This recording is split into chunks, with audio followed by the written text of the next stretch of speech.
द्रोण बड़े ही दुर्धर्ष थे। वे संपूर्ण क्षत्रियों का विनाश करके 5वें दिन मारे गए। दुर्योधन पुनः शोक से आतुर हो उठा।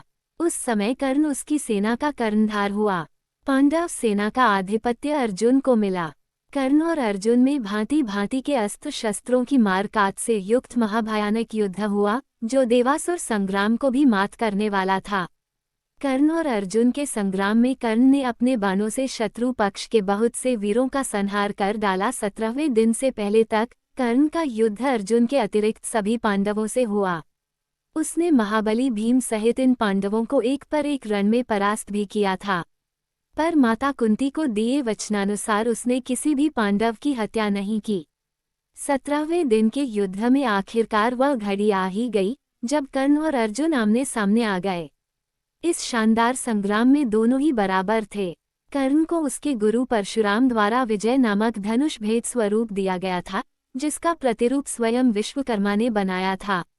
दुर्योधन के निवेदन पर पांडवों के मामा शल्य कर्ण के सारथी बनने के लिए तैयार हुए। दरअसल अर्जुन के सारथी स्वयं श्री कृष्ण थे और कर्ण किसी भी मामले में अर्जुन से कम ना हो, इसके लिए शल्य से सारथी बनने का निवेदन किया गया, क्योंकि उनके अंदर वे सभी गुण थे जो एक योग्य सारथी में होने चाहिए। रण के दौरान अर्जुन के बाण कर्ण के रथ पर लगे और उसका रथ कई गज पीछे खिसक गया।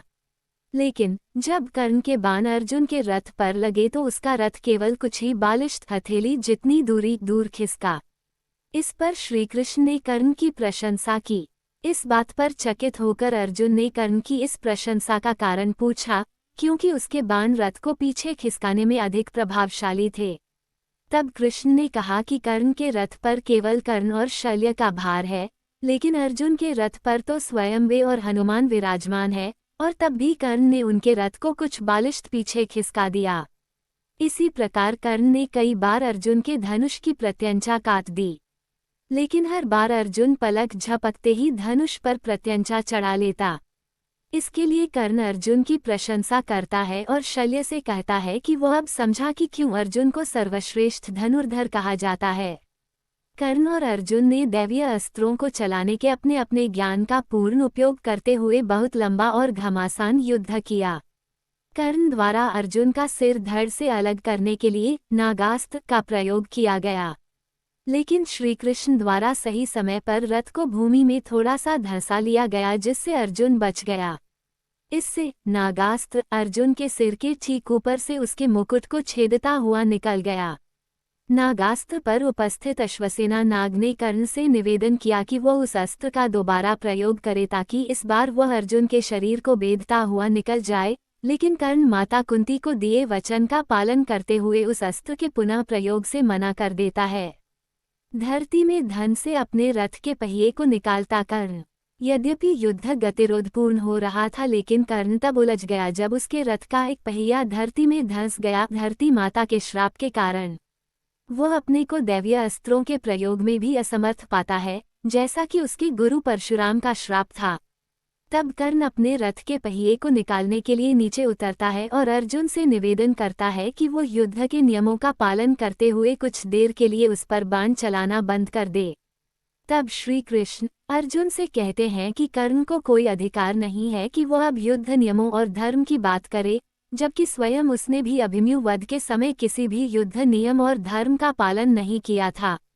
उन्होंने आगे कहा कि तब उसका धर्म कहाँ गया था जब उसने दिव्य जन्मा द्रौपदी को पूरी कुरु राजसभा के समक्ष वैश्या कहा था। द्युत क्रीड़ा भवन में उसका धर्म कहाँ गया था। इसलिए अब उसे कोई अधिकार नहीं कि वो किसी धर्म या युद्ध नियम की बात करे। और उन्होंने अर्जुन से कहा कि अभी कर्ण असहाय है, ब्राह्मण का श्राप फलीभूत हुआ, इसलिए वह उसका वध करे। श्री कृष्ण कहते हैं कि यदि अर्जुन ने इस निर्णायक मोड़ पर अभी कर्ण को नहीं मारा तो संभवतः पांडव उसे कभी भी नहीं मार सकेंगे और यह युद्ध कभी भी नहीं जीता जा सकेगा। तब अर्जुन ने एक दैवीय अस्त्र का उपयोग करते हुए कर्ण का सिर धड़ से अलग कर दिया। कर्ण के शरीर के भूमि पर गिरने के बाद एक ज्योति कर्ण के शरीर से निकली और सूर्य में समाहित हो गई। तब श्री कृष्ण अर्जुन से कहते हैं कि कर्ण को कोई अधिकार नहीं है कि वह अब युद्ध नियमों और धर्म की बात करे, जबकि स्वयं उसने भी अभिमन्यु वध के समय किसी भी युद्ध नियम और धर्म का पालन नहीं किया था।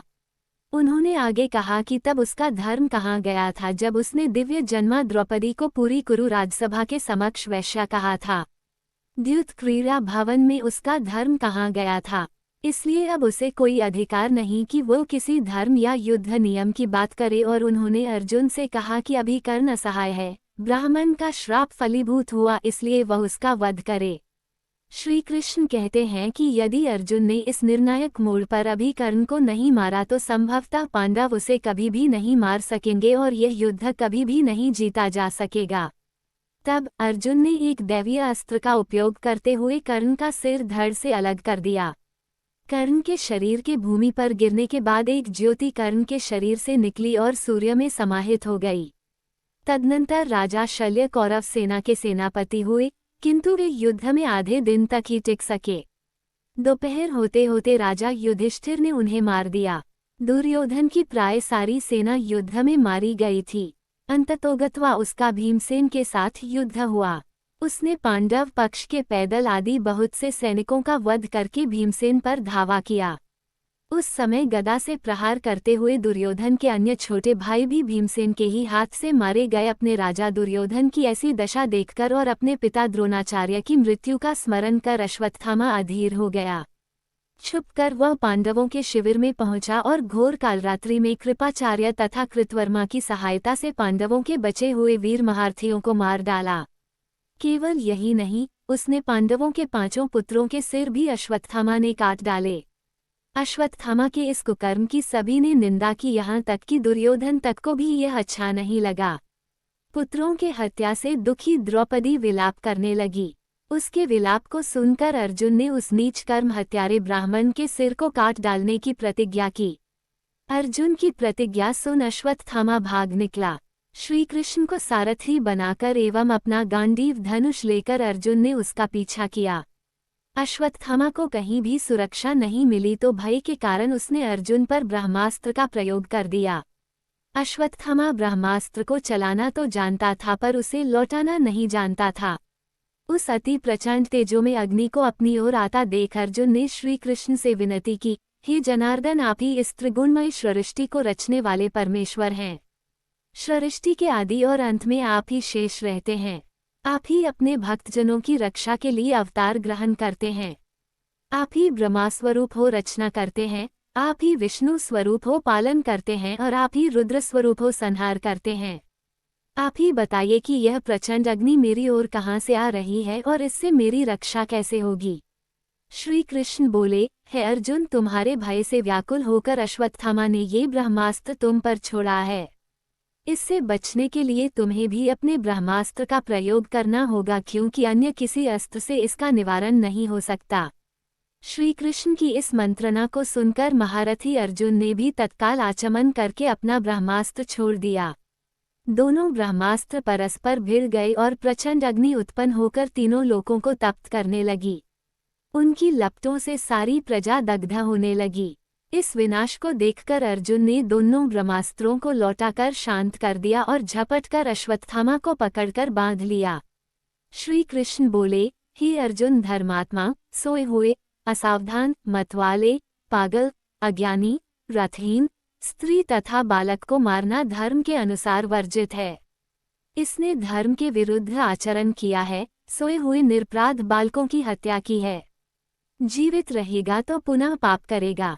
तत्काल इसका वध करके और इसका कटा हुआ सिर द्रौपदी के सामने रखकर अपनी प्रतिज्ञा पूरी करो। श्री कृष्ण के इन शब्दों को सुनने के बाद भी धीरवान अर्जुन को गुरुपुत्र पर दया ही आई और उन्होंने अश्वत्थामा को जीवित ही शिविर में ले जाकर द्रौपदी के सामने उपस्थित किया। पशु की तरह बंधे हुए गुरुपुत्र को देखकर ममतामयी द्रौपदी का कोमल हृदय पिघल गया। उसने गुरुपुत्र को नमस्कार किया और उसे बंधन मुक्त करने के लिए अर्जुन से कहा, इनके वध करने से मेरे मृत पुत्र लौटकर तो नहीं आ सकते, अतः आप इन्हें मुक्त कर दीजिए। द्रौपदी के इन न्याय तथा धर्मयुक्त वचनों को सुनकर सभी ने उसकी प्रशंसा की, किंतु भीम का क्रोध शांत नहीं हुआ। अर्जुन ने अपनी तलवार से अश्वत्थामा के सिर के केश काट डाले और उसके मस्तक की मणि निकाल ली। मणि निकल जाने से वह श्रीहीन हो गया। श्रीहीन तो वह उसी क्षण हो गया था जब उसने बालकों की हत्या की थी, किंतु केश मुंड जाने और मणि निकल जाने से वह और भी श्रीहीन हो गया और उसका सिर झुक गया। अर्जुन ने उसे उसी अपमानित अवस्था में शिविर से बाहर निकाल दिया। अश्वत्थामा को अपमानित कर शिविर से निकाल देने के पश्चात सारे पांडव अपने स्वजनों को जलदान करने के निमित्त धृतराष्ट्र तथा श्री कृष्णचंद्र को आगे करके अपने वंश की संपूर्ण स्त्रियों के साथ गंगा तट पर गए। उसी समय एक अपूर्व घटना हुई।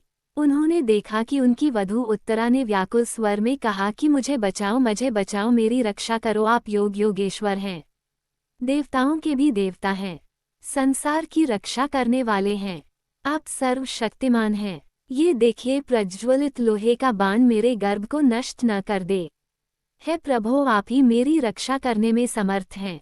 ऐसे कातर वचन सुनकर श्री कृष्ण तुरंत रथ से कूद पड़े और बोले कि अश्वत्थामा ने पांडव वंश को नष्ट करने के लिए फिर से ब्रह्मास्त्र का प्रयोग किया है, जिससे उत्तरा का गर्भ अत्यंत जलने लगा, परंतु